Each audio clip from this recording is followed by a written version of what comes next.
请咱未烦心吼，咱个几分钟以后要开始咱今仔日的礼拜。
来啊！咱就摇花唱歌，救咱的石盘出欢喜的声。咱就到伊的面前，感谢伊，用诗歌伊出欢喜的声，因为耶和华是大的上帝，是大的王，赢过拢总的上帝。咱过来请学生团契带咱来学乐。各位弟兄姐妹早安。让我们一起站起来敬拜神。不方便可以坐着没有关系。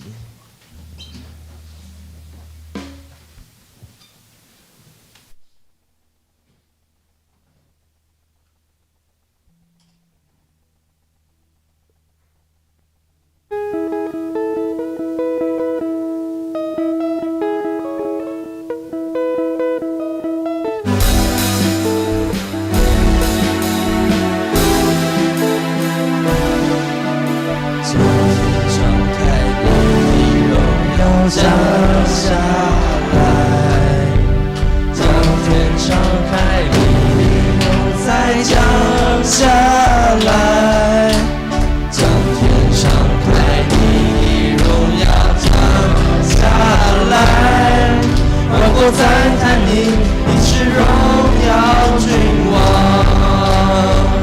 天上地下何以敬拜。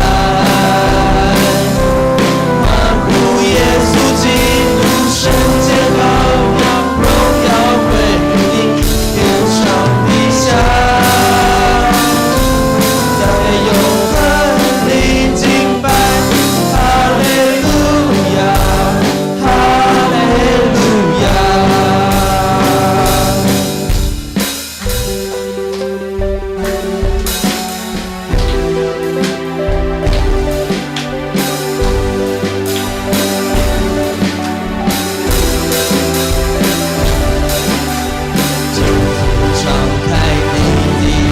要降下来，将天敞开，你的同在降下来，将天敞开，你的荣耀降下来，万国赞叹你，你是荣耀君王，天上地下何以敬拜。欢呼耶稣基督，圣洁羔羊，荣耀归于你，天上地下，在永恒里敬拜，哈利路亚，哈利路亚，神就在这里，我们欢迎你。让一切焦点转向你，神就在这里，我们欢迎你，宝座前敬拜不停息，将天敞开，你的荣耀降下来。将天敞开，你的同在降下来，将天敞开，你的荣耀降下来，万国赞叹你，你是荣耀君王，天上地下何以敬拜，欢呼耶稣基督，圣洁羔羊，荣耀归于你，天上地下，在永恒里敬拜，哈利路亚，哈利路亚，天上地下何以敬拜，欢呼耶稣基督，圣洁羔羊，荣耀归于你，天上地下，在永恒里敬拜，哈利路亚，哈利路亚。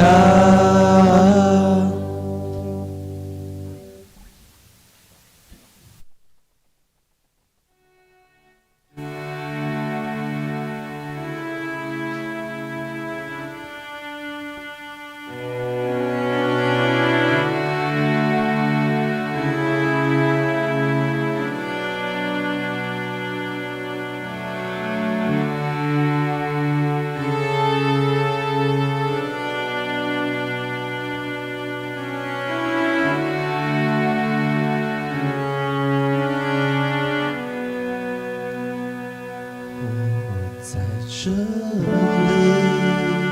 深切寻求你，每个清晨夜晚，不住地寻求。我在这里，聆听你心意，亲爱主耶稣，渴望欢迎你降临。我在这里，深切寻求你，每个清晨夜晚，不住地寻求。我在这里，聆听你心意，亲爱主耶稣，渴望欢迎你降临。主耶稣，我的耶稣，我心充满欢喜，因为我有耶稣在我心。主耶稣，我的耶稣，我心充满感恩，因为我有耶稣在我心。主耶稣，我的耶稣，我心充满欢喜，因为我有耶稣在我心。主耶稣，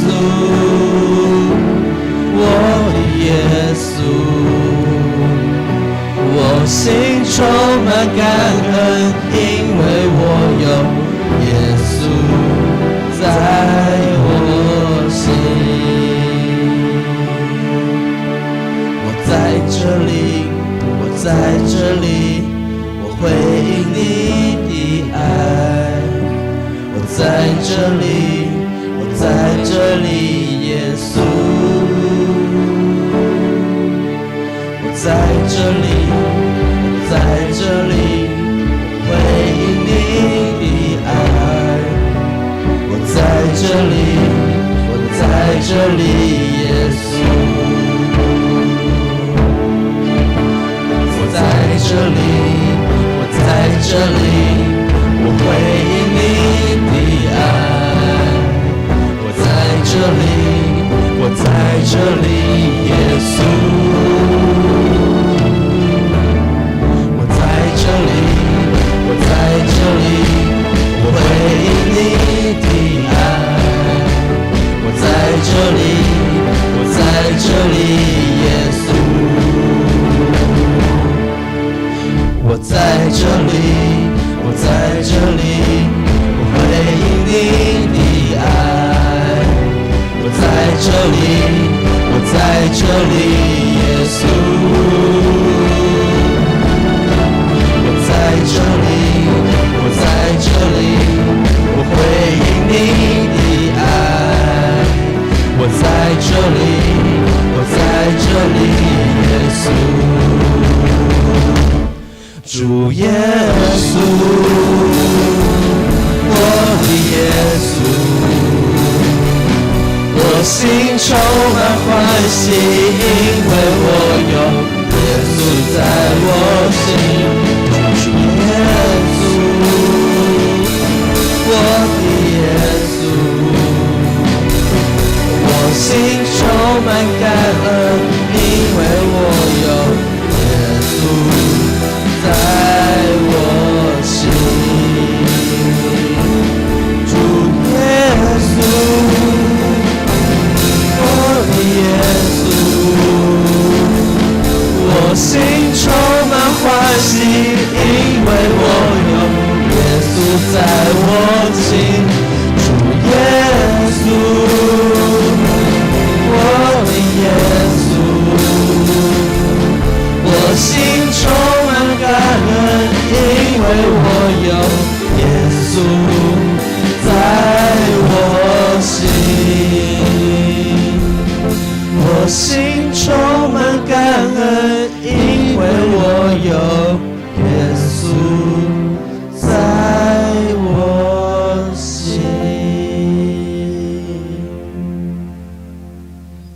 请保持站立。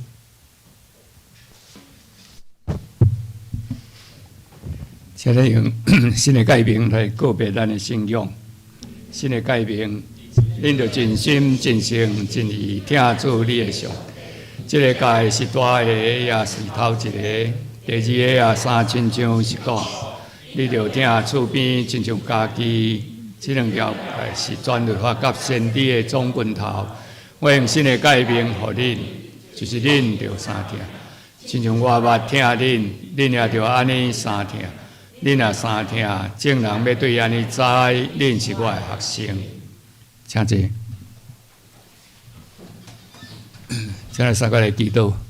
主要听人的爸，阮的上帝，阮阁一摆到你的殿院来敬拜阿罗你。主要祈求你，互阮常常用阿罗做祭来献伫你的面前，也阮常常想起你的恩典来算来效你的恩。主要阮祈求你安静阮每一个人的心，伫遮来领受你的话，通过送阮兄弟做你的出口，将你的话来签名，会当做光做灯来引带阮每一个人。主要阮也伫遮为着阮的国家、阮的社会献上阮的祈求甲感谢，祈求你互平安喜乐降临伫即个所在，互战争来离开阮。主啊，祈求你，互饥荒，互这地动，互这风台，拢会当离开这个世界。互得受苦的人会当得到你的安慰，通过人甲人的关怀，通过对你遐来听，互相来扶持。主啊，祈求你亲自保守阮中间，然后身心灵得到艰苦的，祈求你看顾保守，祈求你医治扶持。万军的主，阮将这个拢交代伫你的手中，阮感谢你，快速基督的名，阿门。咱过来要请圣歌队来赞美。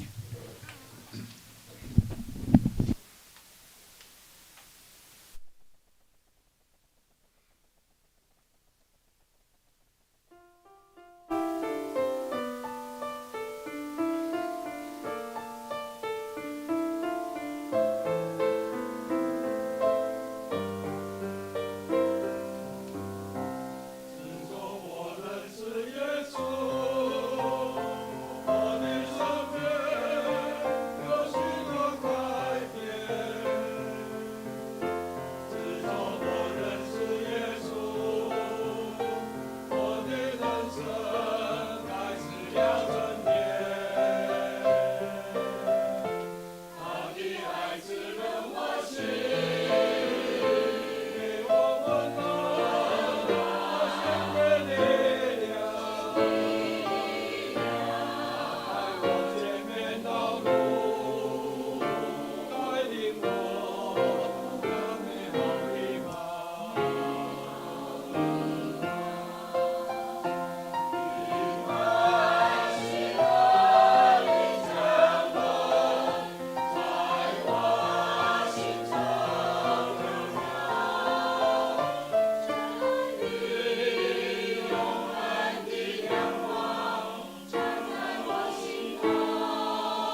过来读上帝的话哦，记载伫路得记3章7到15节吼。路得记3章第7节到15节，第4节，波阿斯啉食明白，心欢喜，就去倒伫麦堆的边头，伊就踮骹入去掀开伊的骹所架的，倒伫遐。到半暝，迄人着惊翻身，无拍算有查某囡仔倒伫伊的骹遐。伊就讲：你是啥物人？因讲：我是你的女婢路得，请你用你的衫具来盖你的女婢，因为你是我的家亲。伊讲：我的查某囝，愿你得到耶和华祝福。你即落尾的恩情比前的较大，因为少年人无论丧香好业，你拢无对伊。我的查某囝，打你毋免惊，见若你所讲的，我袂甲你行。因为我本城的百姓拢知你是好德行的女子，我实在是你的家亲的一个，总是要有一个比我搁较亲。你今暝休食，明仔早起，伊若肯甲你尽家亲的本分就好，互伊尽家亲的本分。伊若毋肯甲你尽家亲的本分，我只永远的摇花来救抓。我要甲你尽家亲的本分，你通倒食到天光。伊就倒伫伊的骹下到天光，未真得人的时就起来。波阿斯讲：毋通互人知有查某囡仔到五架场来食。佮讲：你摕你的所穿的外衫用手牵伊，伊就牵伊。迄人就用牛大马6下，互伊背去。伊就入城。咱过来要请三位兄弟来证道吼。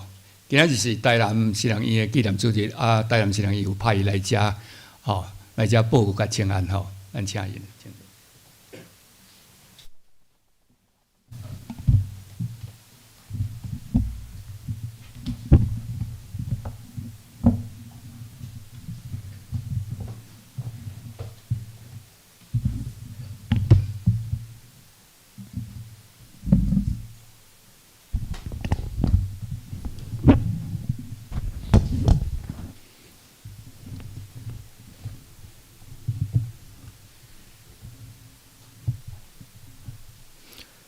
今麦大家平安，大家平安。来，我今天的题目比较特别，是打破男女的形容词。路德记相信大家都很熟了，那我们今天要来看一些路德记比较特别的地方哦。那今天是代表台南神学院来募款，但是今天同时也是妇女主日。通常今天呢都是会以妇女为主题的讲题，所以我们先来动动脑。圣经中什么书名是以妇女为名的？什么经卷？哦，对，有人非常明显讲出答案了，就是第一个就是路德嘛，那第二个就是以斯帖记哈。那这两个都是叙事形式的故事，而且很特别的是，这两卷书其实刚好是完全的对应。路德是涉及外邦女子在犹太地。那以斯帖记是犹太女子在外地，那路德是描述寡妇的个人困苦，那以斯帖呢是描述身为皇后对于民族遭受灭绝的危险，而且这两者都是讲述人的付出以及得到回报恩惠，最后得到拯救的凭据。路德是一个充满爱跟主题的一卷书这卷书的篇幅虽然只有4章，还蛮短的，但是从书中可能我们会觉得，这卷书有点特别，它没有直接提到神的作为，但是它人物的刻画非常的温暖，可以感受到神的慈爱的展现。相信我们可能常常会在妇女主日等等都会听到这卷书，而路德记在整卷圣经中也是很特殊的一个存在。这里要先提到以色列人，他们于尼散月出埃及，也就是在正月15的时候，逾越节出埃及嘛。然后出埃及记19章有写到，他们在3月初1的时候到达西乃山，然后经过3天沐浴更衣，那个摩西就上去领了律法，所以这段期间经过了7个星期哈。他们为了纪念这日，就叫这一天七七节，或叫做五旬节哈。这个是神于西乃山赐律法妥拉的历史哈。至今改革派的犹太人叫七七节，只过1天的节日；保守派的犹太人叫做五旬节，旬就是10哈，五旬就是50天，7七49天，再加1天50天哦，所以过2天的节日。这个节日还有一个别名，叫做赏赐我们妥拉的时刻。为什么呢？因为这是一场西乃山的婚礼，神将妥拉当作信物赐给他的子民，这是神与他子民订婚的节日。所以在五旬节当天，如果是对，应该是对七七节就是1天嘛。如果是对五旬节的人来讲，过2天，他就会在第2天，他们会诵读路德记。那为什么会诵读路德记？有2个理由。首先，路德记刚好在五旬节就是收割的期节，所以这时候路德记它发生的故事刚好就是符合收割期节的故事。第二个，路德记里头诉说的如果大家有看过这卷书，应该知道说这是一位摩押女子成为以色列人，并且她对她的婆婆说：“你要对叨位去，我嘛要对你。那你的国就是我的国，你的那个就是她非常感人，非常感人。你的上帝就是我的上帝。”所以这就跟以色列人接受神的律法，成为神的选民的概念十分的贴切哦。如果你从小自教会长大，你可能会听过很多关于路德记的讲道啊，或者是分享，但是主题大部分都是什么？从女主角身上嘛，探讨什么？她跟婆婆拿俄米之间的婆媳关系，这一些对不对？毕竟是妇女主日，探讨拿俄米跟路德的婆媳关系，对比现在的婆媳关系，好像也是蛮合理的。特别是第1章16、17节那里，感觉很美。但是波阿斯嘞，我们知道有一个男主角波阿斯，但波阿斯好像是一个工具人。什么是工具人？波阿斯很棒啊，但是他面对路德大胆的求婚，他就承接了该尽的义务，甚至不属于他的义务，他也都接下来了。所以我想波阿斯的行为，大家都想发给他一张好人卡，大概就是这样。所以今天上恩就想换一个角度，我们来讨论一下路德记。有刚刚基安叔叔所朗读的经文，我们可以知道，我们更想从波阿斯当时的视角来探讨路德记里头的神学意义。因为路德记展现了圣经中最重要的一个信仰原则，叫做 Hesed。 这是什么意思？这是施恩慈的意思。什么是施恩慈的意思？施恩慈的意思就是给无辜者、给无助者帮助。所以今天的讲道我们会分成2个面向。第一个呢，就是由路德的整体形式，我们来看什么是女人。第二个呢，是邀请大家来细细的品看第3章波阿斯的言行，来思索什么是男人。当然我建议，如果在座底下有圣经的，可以一起打开第3章，一起来看路德记。虽然我们的主经文是第3章的7到15节，但是整个第3章应该都可以一起来看嘛，因为是一个段落。我们可以一起来打开圣经。我们在网络上看过，现在的新女性相亲奉行的2大准则是什么？第一句话，有房吗？多大？在哪里？有车吗？什么车？第二句话，我婚后不要跟公婆住哦。为什么？因为婆媳问题好像比最复杂的研究所的高等微分方程式还要复杂，还要难解。那我们就来看看路德吧。弟兄姐妹，你们觉得路德是什么样的人？我们发现路德好像非常的依顺她的婆婆拿俄米，跟现在公婆住的议题，我们是不是常常成为大家的争执点？我们看看路德是什么？路德是摩押人。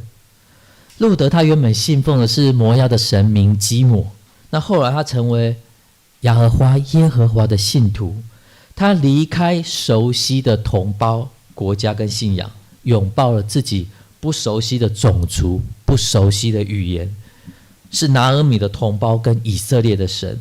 他是外族人，跟对于那些土生土长的耶和华信徒的眼中，他是什么？局外人，他是外邦人，他是外人。好，如果我们站在他的立场，会觉得思想上受到很大的冲击。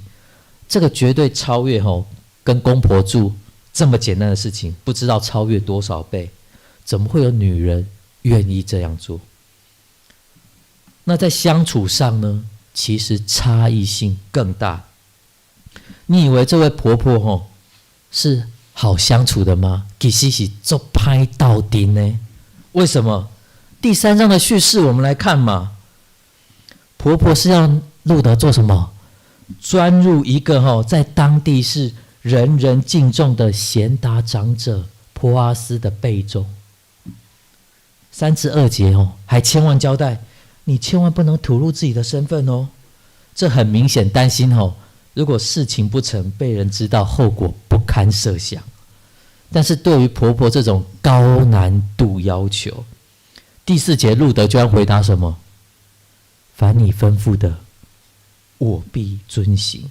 看到这里，许多女性就算不为路德捏一把冷汗，想必应该也愤愤不平哦。换作现在这个时代，别说这么不合理的事情，就算小很多的情况也会变成家庭革命啊，吵架翻桌，还是上网 po 上去公审，大有可行对不对？但是我要说的是，我们需要撇开我们主观的想法，静下来阅读路德记，思索一下路德他的勇敢跟他的智慧。我们想想看，原先拿俄米一家人，他依靠自己的想法出去外地闯荡，最后怎么样？几乎一无所有的回归。拿俄米埋怨什么？以后不要叫我甜，要叫我苦，还埋怨耶和华不会替他解决难题。拿俄米对信仰的认知，只是出自什么？从小的习惯，从小的本能。但路德透过他自己的方式，反而成为拿俄米学习的榜样。是路德让拿俄米做出了改变，让这个信奉耶和华土生土长的犹太女子向一个外族人学习什么才是真实的信仰。大家如果从经文中，你可能直观直觉上会觉得我只看到路德的依顺，路德的柔弱，实际上真的是如此吗？你想想看，她离开了本族本地，陪婆婆闯入这个无依无靠、几乎必死的局面，这是柔弱吗？这其实是勇敢跟坚毅。叙事中我会觉得婆婆好像非常的精明，出了一大堆主意，对不对？很精明能干，不断的出谋划策但是我们需要深思，实际上是如此吗？真正有智慧的其实是路德，他的智慧就沉在经文之中。但是我们读圣经需要读得够慢，你才有办法发现。让我们来看这边的经文吧。当波阿斯惊醒的时候，发现他旁边躺了一个人。他问说：“你是哪位？你是哪一个？你是谁？”路德的回应的第一句话是什么？我是你的婢女路德。我补充一点，如果你对希伯来文圣经有研究，此处的你是谁的你是阴性的你，在当时没有灯火照明的昏暗情况下，这表示双方是贴的，半夜里头嘛，贴得非常的近甚至有身体的碰触。所以路德尚未开口，波阿斯就知道对方是女人了。可想而知，婆婆的用意非常的明显，而路德也是确实的执行了。但是婆婆刚刚的叮咛是什么？绝对不能让波阿斯知道你是谁。结果路德第一句话是什么？我是你的婢女路德。请问这是否把婆婆的如意算盘一开始就全盘打乱了？原本婆婆希望路德与波阿斯事就这么成了。我们知道根据摩西律法，成事之后对方就必须要娶她，或者是给予足够生活上的花费，如果你不娶的话就必须要这样做，这是摩西的律法。结果路德的开头就是那种古装片的桥剧哦，小女子路德，这合理吗？我们知道不管娶路德还是要打发路德，所要付的代价，要背负的成本哦，还比一般的女子高很多耶，特别是她还是外邦人。所以一面倒认为路德对婆婆百依百顺，跟现在婆媳不和的状况的朋友们，我们可以静静的思索路德起头这句话的智慧在何处。然后路德接续说什么？求你用你的衣襟遮我，因为你是我一个至亲的亲属。在这段圣经里头路德没有说波阿斯啊，你这么照顾我，所以我对你很有好感。路德也没有说波阿斯啊，你知道我很可怜我又是一个寡妇，我又很穷，我又有需要，不如你就再多做一点好事吧。路德当然更没有说我很想再嫁，你帮我想想办法好不好？路德都没有说这些话，他只说求你用你的衣襟遮我。原文衣襟这个字其实也是翅膀的意思，就是用翅膀遮盖我。圣经中在翅膀底下这个词永远指的是保护、照顾跟供应。当我们有所成就的时候，虽然我们会觉得自己还是不完全，会犯一些错误，但其实我们真的很少会怎么样，会去反省自己是败坏的、丑陋的、卑微的。我们很少真的愿意躲在翅膀底下。我们要在这个世界上努力的奋斗，直到有需要的时候再开口求主来帮帮我们，这样就好了。等到我们四处碰壁、一事无成的时候，我们的老我才可能躲在神的翅膀底下。今天的基督徒，我们所求的大部分都是追求事工啊，希望有所成就，都是大而又大、美而又美，让人看得到绩效的事工。有谁能够明白什么叫做隐藏的珍宝呢？神其实要看得到的是隐藏的珍宝。当一个人他被遮盖的时候，没有人看得到他，这其实是一件非常宝贵的祷告。施洗约翰他在地上就有一个很美的祷告：主必兴旺，我必衰微。保罗也有一个很棒的祈祷：不再是我，乃是基督在我里面活。路德他承认我自己是无知，我自己是无能的、无助的。他请求波阿斯以至亲的身份，在一切的事上替他做主。虽然说她是一个外邦女子，不清楚摩西律法的赎娶寡嫂这个制度，因为波阿斯又不是她前夫的哥哥还是弟弟，本来就不需要尽这个义务。但是我们要特别的记住一点路德并没有跟波阿斯说求你娶我这句话路德意思是说，求你帮助我，我愿意在你的翅膀底下，求你在我的翅膀底下遮盖我，让我隐藏在你的里面，就是你来做我的主，替我规定这一切的事情。这是我们每一个信主的人非常需要学习的一个宝贵功课。圣经里头常常提到智慧，什么是真实的智慧？圣经中非常重要的智慧的功课就起源于敬畏这两个字。路德他做到了。路德的智慧我们可以接续从对话中看到，请问第一句话，波阿斯怎么称赞路德的？他称赞了2件美事。第一件美事在2章11节，他说路德照顾他仍在世的婆婆。那第二件美事呢，就是这边的11节，3章11节，他称赞他顾念已去世的故人。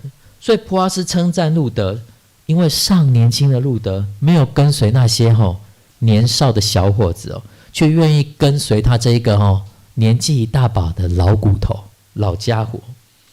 我们再往后看，路德一路回去遇到婆婆拿俄米，他就对婆婆讲波阿斯对他的言行。大家注意看这一点，有注意到吗？16节他只说波阿斯给他的承诺，并没有说自己一开始怎么对应波阿斯的，对不对？17节更有趣哦。路德怎么讲？他对婆婆说：“波阿斯对我说，你不可空手回去见你的婆婆。”路德讲完波阿斯的言行后，我们从17节的又说，赫然发现原来你不可空手回去见你的婆婆，其实是路德多加上去的。所以婆婆很兴奋的认为波阿斯都在我的预想之中，他一定会负责到底。其实波阿斯有没有多说这句话？没有嘛。波阿斯让路德带麦穗回去，只是他们2个之间的默契。路德也知道依照婆婆的计划，认为孤男寡女在一起一定会发生一些事情，一切都在他的掌握之中，所以他事就这么成了嘛。他觉得自信满满。各位，这个就是路德的智慧。所以如果你慢慢的看，慢慢的读，你看到的不只是路德的依顺，你看到的是路德的勇气跟路德的智慧。现在的女性，我们不需要直觉的去排斥路德记，而是要思索婆媳之间、双方之间的关系应该如何有智慧的来做相处。接下来我们把视角换到波阿斯的身上来看。先想想看，在古代没有照明设备、漆黑的夜里，波阿斯可能是因为掀开披肩的凉意，或者是路德的碰触而惊醒。对了，先补充说明一下中东那边的地区温差其实是非常的大，而且又有风沙，所以当地人都会披一件非常厚重宽大的披肩，也可以称作外衣那夜间睡觉就把外衣打开裹起来，席地而睡这是非常重要之物，大家都会携带在温差极大的中东，没有外衣，夜间可能会冻死。所以圣经里有写到嘛，如果债主向欠债人拿赔偿物或是当头，你只能够拿里衣。外衣如果你要拿，你要在日落之前归还。大家记得这个经文为什么要在日落之前归还外衣？就是这个道理。好，我们回到波阿斯的视角。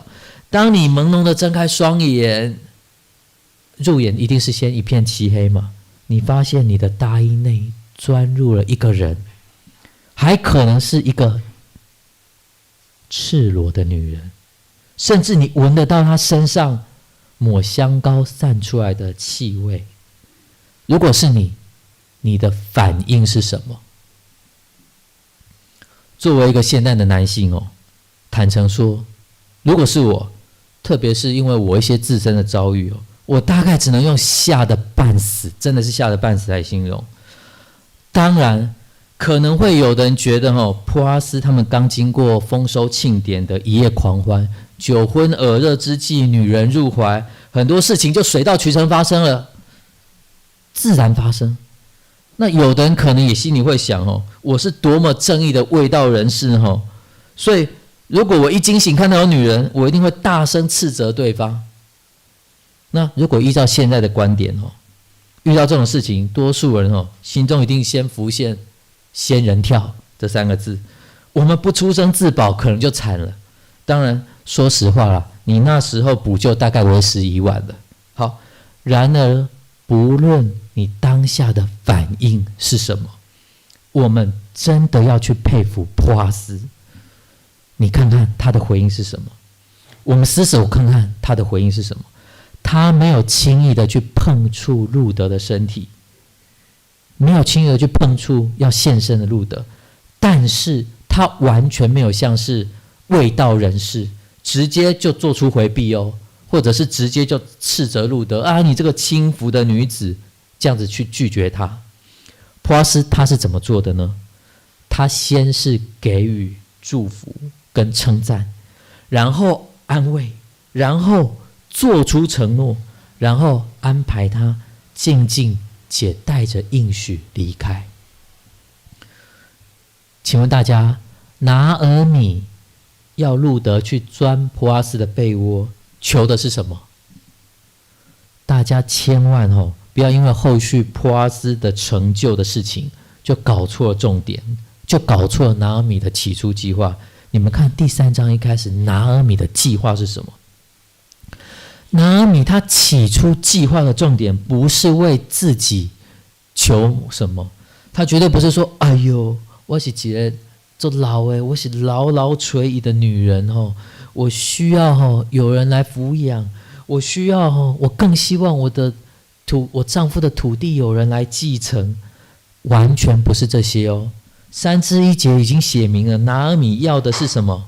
为了这个他爱的外邦媳妇路德找个安身之处，他只是要为路德找安身之处。请问在座各位，路德在找安身之处这上有没有顺从她的婆婆拿俄米？在找安身之处这一点有没有顺从她的婆婆拿俄米？如果她有的话，别说她回故乡摩押，她来伯利恒后，凭着她的年轻，也应该赶快嫁人了，对吧？试问哪一个年轻的女子不想要嫁给一个年轻帅哥？波阿斯那时候应该年纪也一大把了，路德为什么愿意嫁给一个老人？当然从现在的观点，找个老人也许可以我们来继承财产嘛，等等，对不对？这是现在的观点，可别忘记在当时仅男性有继承权，土地继承权，所以这就是为什么拿俄米他走投无路的原因嘛。因为路德根本不晓得，如果他跟了波阿斯之后会不会有小孩呀？怎么有办法母凭子贵，对不对？毕竟波阿斯年纪一大把了，还都没有小孩，还都没有后裔。大家如果去往后翻4章12节，你可以看一下，这边写什么？波阿斯年纪一大把了，没有后裔啊，所以路德应该很清楚什么，心里有预备了，我跟这个波阿斯这个年纪大的人结婚了，应该也不会有后了，对不对？所以他是为了自己做打算吗？不是。与其说他这场大胆的求婚是为了求归宿，不如说是为了求死人的名分，而非仅为了自己。当然也是因为他们每个人都愿意为对方来做牺牲，所以神赐给他们受祝福的后裔。弟兄姐妹，至此我们知道为何波阿斯听到对方是路德后，反而吐露出这么感动的话语。第10节，女儿啊，愿你蒙耶和华赐福，你末后的恩比先前更大，因为少年人无论贫富，你都没有跟从。第11节，本来被吓到的波阿斯，他主动说，女儿啊，现在不要惧怕，凡你所说的，我必照着行，我本城的人都知道你是贤德的女子。不要惧怕，这组词在整本圣经里头出现非常多次。路德心中想必有许许多多的惧怕，之前他很怕他自己被误会成是不正经的女子。路德他当然也会怕别人去批评他。路德他心中有多少的惧怕呢？对不对？我们可以想想看。而我们应该去佩服波阿斯，他第一时间不是处理他心中的惊惧，而是直接的就开始去同理、去体会路德他所冒的这个险，先去了解路德的害怕，先去替他除去。更令人佩服波阿斯的一点，尤其是第12节与第13节。首先，我们要清楚，拿俄米的目的只是为路德安排安身之处嘛，对不对？但是路德怎么样？他也只跟波阿斯提到希望波阿斯娶她呀。结果波阿斯当场怎么样？当场并不是纠正路德所说的小叔娶寡嫂的这个制度的错误，波阿斯居然是决定做一个大工程，他决定要借此帮路德完成什么赎业至亲的这个工作。不过从另一方面来看哦，波阿斯他的至亲的顺位不是排在最前面，所以他还要克服有人顺位在他前面的这个障碍。当然我们若后续看第4章可以知道波阿斯他有顺利完成他的诺言，但这边我们就先打住了。接续来看14章14节，在人彼此不能辨认的时候，路德就起来了。波阿斯告诉他，不可使人知道有女子来到场上。弟兄姐妹，这里有一个很重要的教训，就是我们基督徒在世为人，我们不但要很注重自己，要很保守自己有一个无愧的良心，同时我们也要很注意，也要去很保守别人的美好名声。波阿斯和路德在那个晚上清清白白，没有任何不好的行为，但是这个事情如果被别人撞见了，你觉得有多少人认为他们两个是清白的？孤男寡女夜里共处一室，有多少人认为他们会是清白的？更何况当时还有一个亲属的顺位还排在他们之前，对不对？所以在这种情况下，波阿斯很有智慧的警醒，并且要路德保守这个秘密，叫他天还没亮就应该赶快离去。好了，我们从短短的这几节经节，我们可以好好的来形容一下波阿斯了。波阿斯既不藐视路德，他也没有畏却，他也没有拒绝。亲爱的弟兄姐妹，这个才是显出波阿斯的品格跟德行，而且他是真真实实的实践律法核心的人。记得上恩的有一次讲题是律法与恩典嘛，我们都知道律法并不是不好，而是为了让当时的人有所依归，有所约束，甚至会主动的去尽起一些责任跟照顾的义务。但是律法如果不是从爱做出发点，就会变成辖制人、捆绑人枷锁。虽然前几次回来中心，我们都其实围绕着这一类的主题，什么是律法，什么是恩典，什么是爱，这些其实都没有互相的抵触，而是应该互相的来成就。律法不能够只看表面的条文，其内在的核心就是真真实实的去关爱，去施恩慈。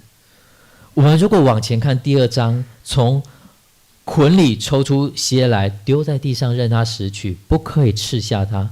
还有这边的第10节的祝福称赞，第11节的安慰承诺，第12节决定给予这对婆媳超过他们期望，第13节的应许跟誓言，到第14节让路德在人彼此不能辨识的时候就离去，这几处都可以显出波阿斯他已经掌握到律法的核心本质，就是为他人行出的爱心。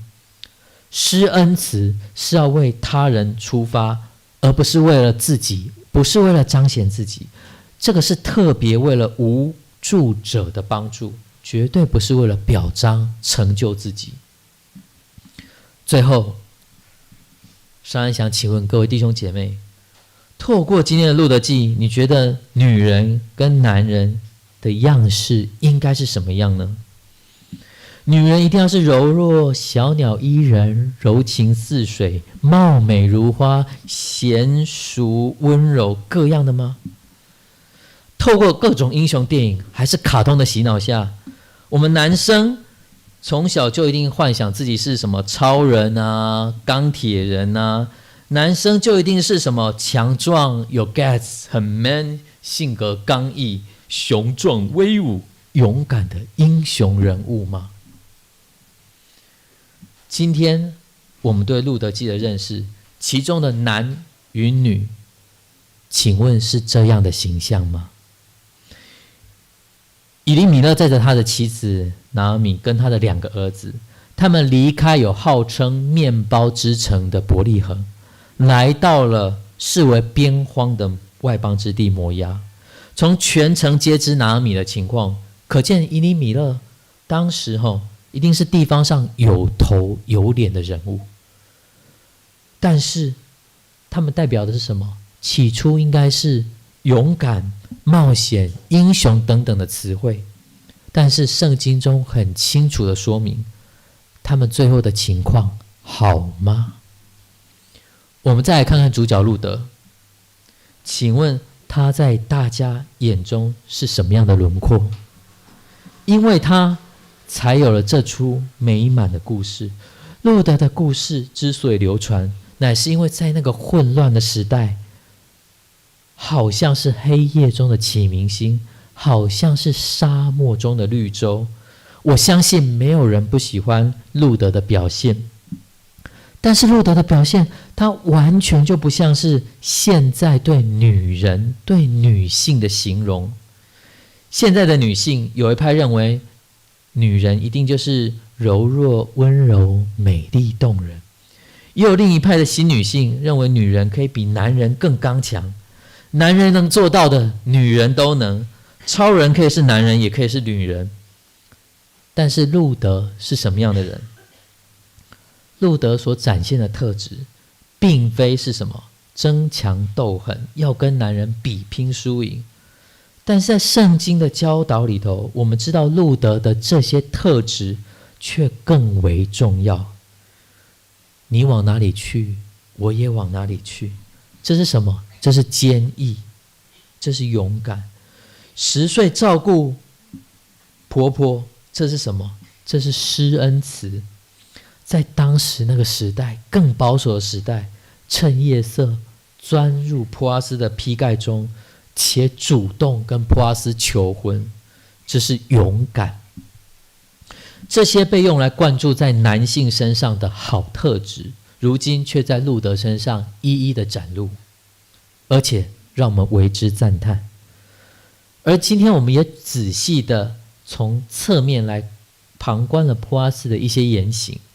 我们想看看这个男主角的特质，他展露的是如今盛行的 Marvel 英雄电影中所灌输很 man 的特质吗？像是豪气、威武、强壮、英雄气概，还是展现出威严、大有能力？很可惜，经文中都没有提这些，反而叙述他是一个宽容、仁慈、怜悯、体贴、善解人意，甚至是一个温柔的男人。这些常常用来形容女性的特质，却在波阿斯的身上也是展露无遗。更重要的一点，现在的世界教导我们，男人对于金钱、对于权力、对于地位特别的注重。如果你看圣经，也可以知道，连当时的人们同样都非常的注重土地、名分跟名望。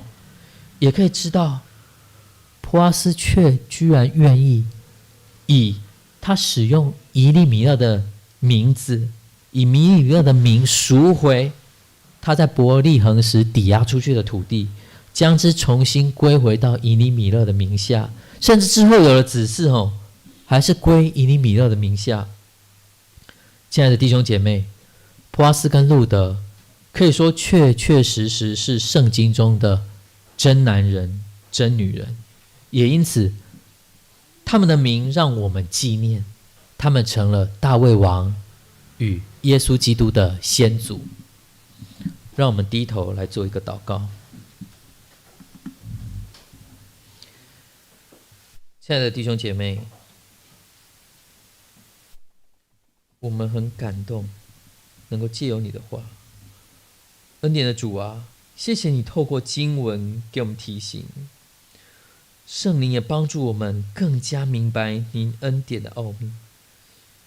谢谢你让我们有机会从经文中细细的体会什么是男人，什么是女人。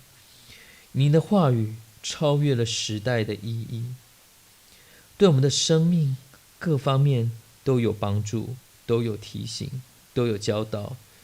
您的话语全备，是我们心所渴慕的。主啊，求主你再一次的祝福我们，也提醒我们，让我们成为真男人、真女人。更恳求圣灵持续的带领，让我们透过你的名学习的话语都大有果效。这祷告是奉主耶稣基督的名求，阿们。好，各位，我有一个3分多钟的报告影片，是男神奉献主日的，那请大家来看一下。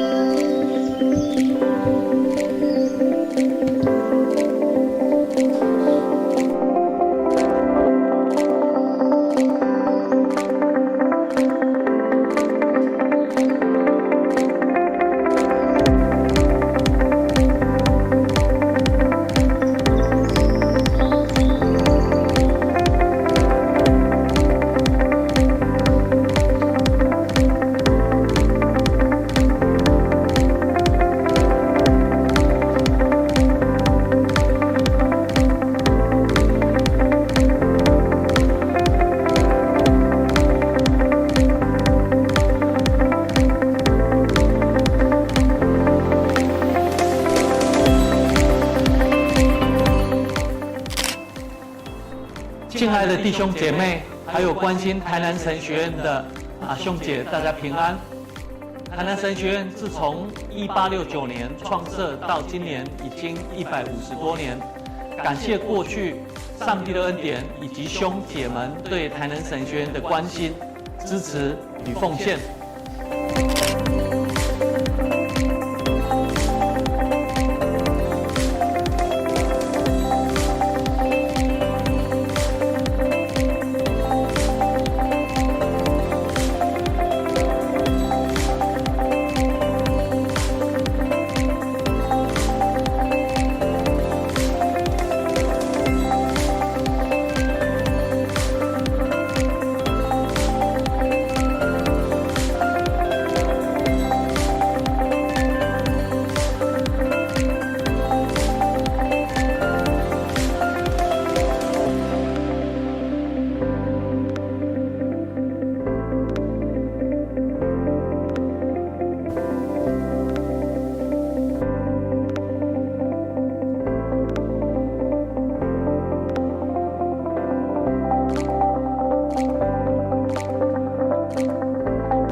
台南神学院现在也有许多的事工在进行当中，期待大家也能继续如同过去，为了将来为这间上帝的名所设立的学校关心、支持、代祷以奉献。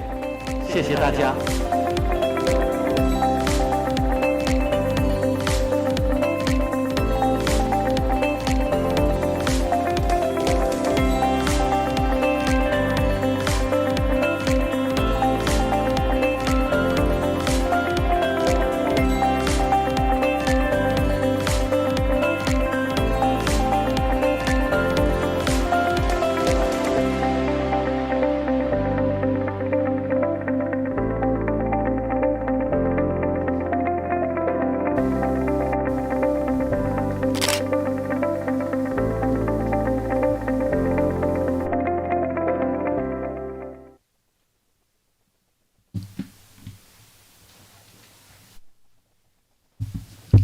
咱过来吟诗圣诗613首，圣诗630首，先来吟全首，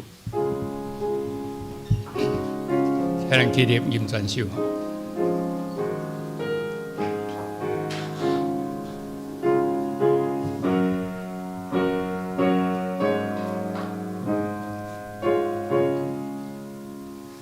有时咱经过美丽情情好奇，就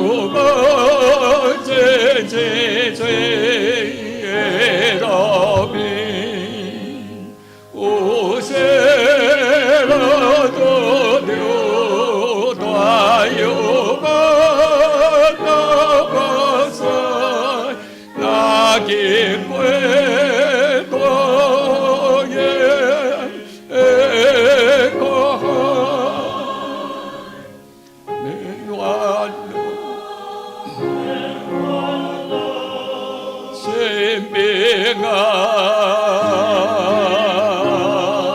我故主免烦恼，心平安。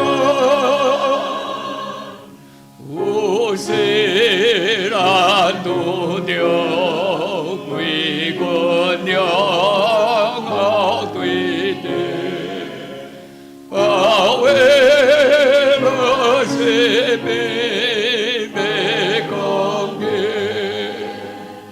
有世人拄着大责任。高人先生吧，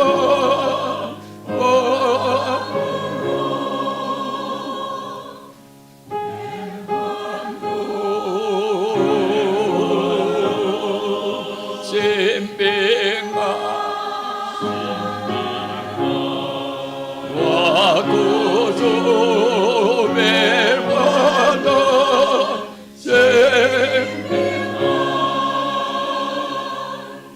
拄着这世间万物变化的事，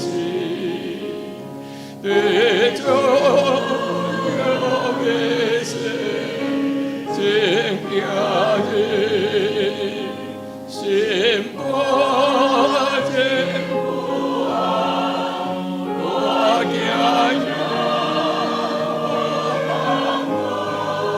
做山着会行的免烦恼，心平安。我故主免烦恼，心平安。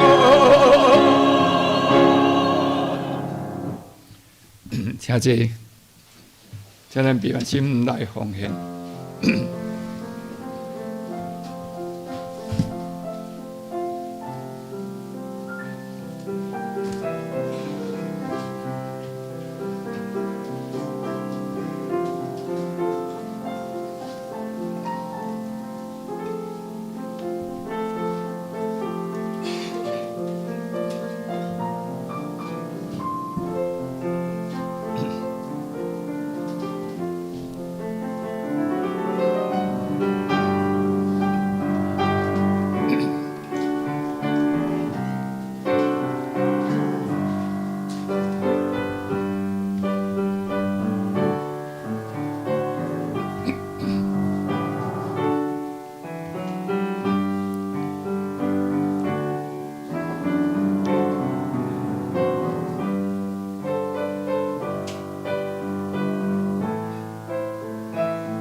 你原起来吟上营397首，吟是要咱遮蔡长落来祝祷吼。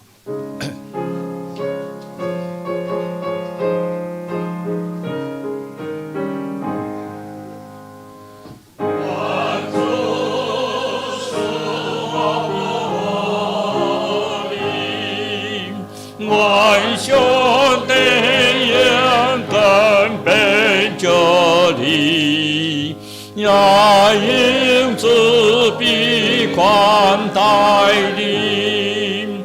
万子兄弟兄，小夸过你，就是你平安。主啊，天父上帝。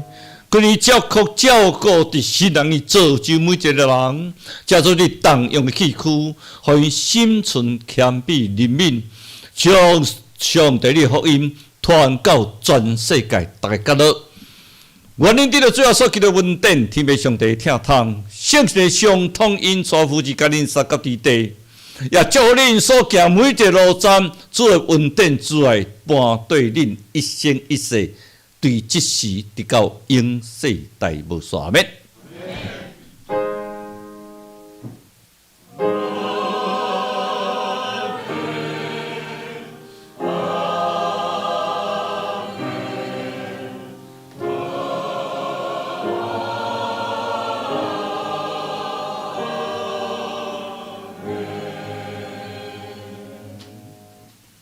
请坐，我来。几项的报告啦，吼，咱下礼拜若担任事奉的，请咱备办心吼。啊，过来消息报告，请咱家己来看啦，吼。咱今仔日是迄个男神的纪念日，啊，他拄啊送阮弟兄嘛伫遮来讲道吼。咱也为着关心男神即个神学院啦，吼。过来下主日吼，咱有要邀请迄个。有机生活环境遐来推广协会吼，来伫遮吼，妇女团契也是要伫遮来讲解啦吼。啊，三马团契伫后礼拜拜六礼拜是要伫宜兰举行退休会。哦，啊17迄天哦下礼拜啦吼，就是迄个毛请伊甸社会福利事业基金会因来分享，吼，当个是落出版的人啦吼。出版的人，啊！伫遮我来报告吼，咱迄个德恩兄伫后礼拜，即礼拜啦，算即礼拜吼，明仔载吼，明仔载要登去美国啦吼，咱嘛为着伊登去，啊！伫美国伊个家庭为着伊来带导，啊！另外一项吼，因为伊有伫遮咧教迄个城市设计，伊讲伊过来半年就搁登来是无？吼，伊搁登来啦吼，啊！登来要教城市设计吼，咱看讲若有人要学的吼，会当改。甲我讲嘛会使啦，看有较济人嘛吼，尽量较济人。伊讲一礼拜若一摆无够吼，一礼拜教2摆嘛无要紧啦。哦，啊若佫无法度吼，会当伫用迄个线上教学啦。顶届咱嘛有学过吼，用线上教学，伊伫美国诶时嘛开即个课啦。哦，就是迄个城市设计吼，咱有需要即年轻人吼会当来参加啦吼。咱今日若看到几位诶咱诶兄弟啦吼，咱有看到从美国回来的姐妹哈。你好，他从美国回来哈，咱欢迎伊吼，啊，过来咱看冉冉嘛，佫倒来伫咱中间啦吼，魏然吼，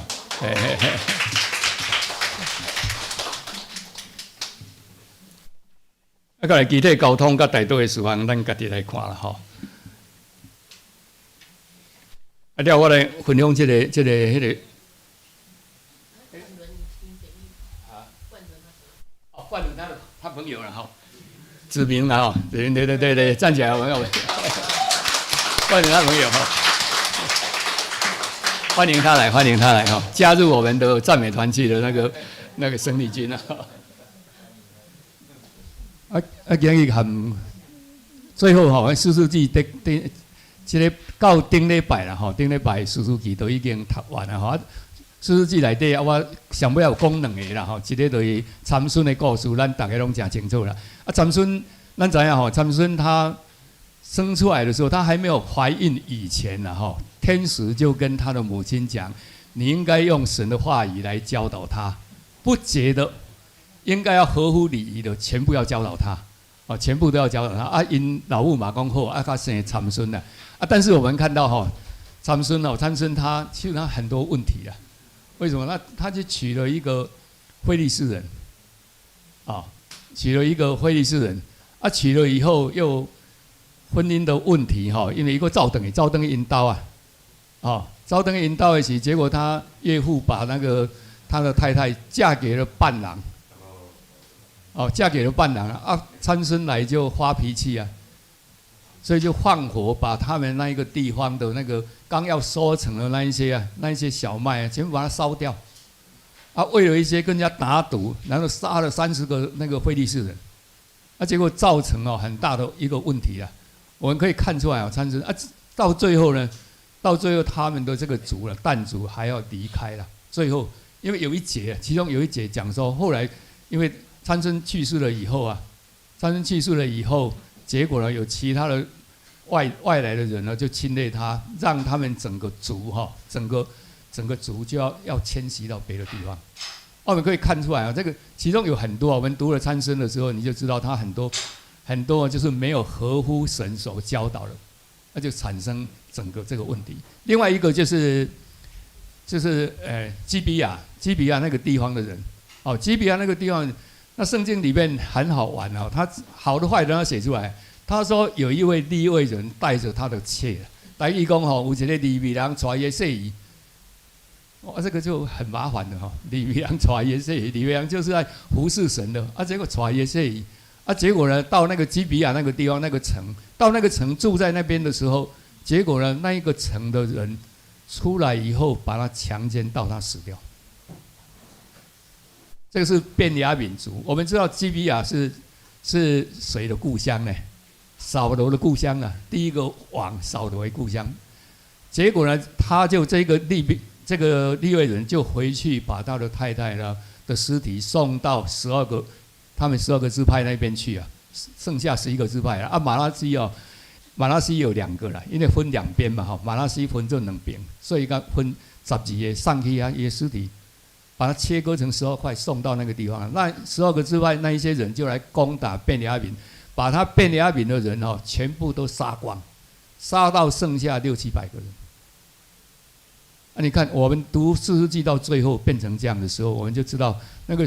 离弃了神的时候，神的管教会让一个人的心思完全就那种心就不知道怎么会变成这样结果引起了那个自己同胞的那一些追杀。我们知道有圣经里面有记载2次一次就是那个罗德大底那个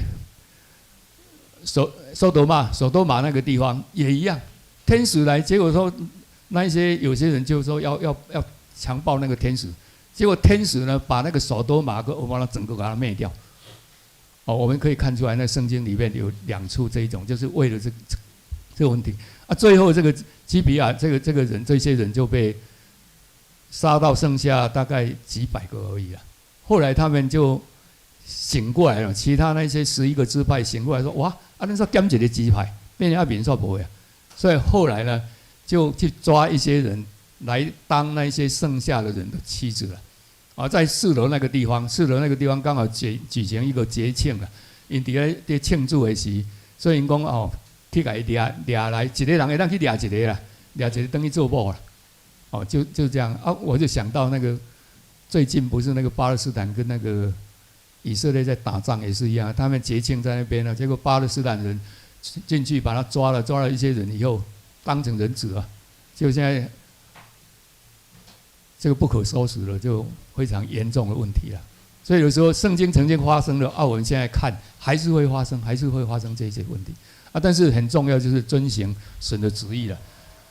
当神的使者跟参孙的母亲这样讲的时候，参孙的母亲非常高兴她可以生一个小孩成为士师结果呢，他没有按照这样教导的时候，参孙出了问题以后，影响整个家族，影响整个以色列。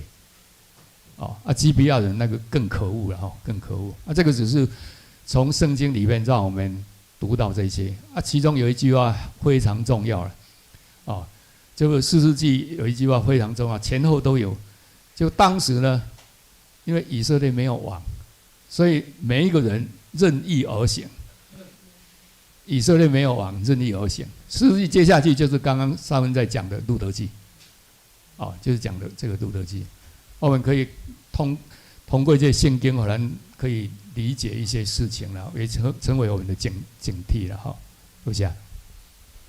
我们今天特别为那个蔡诗丁、蔡成伟，来，你们两个到前面来一下好吗？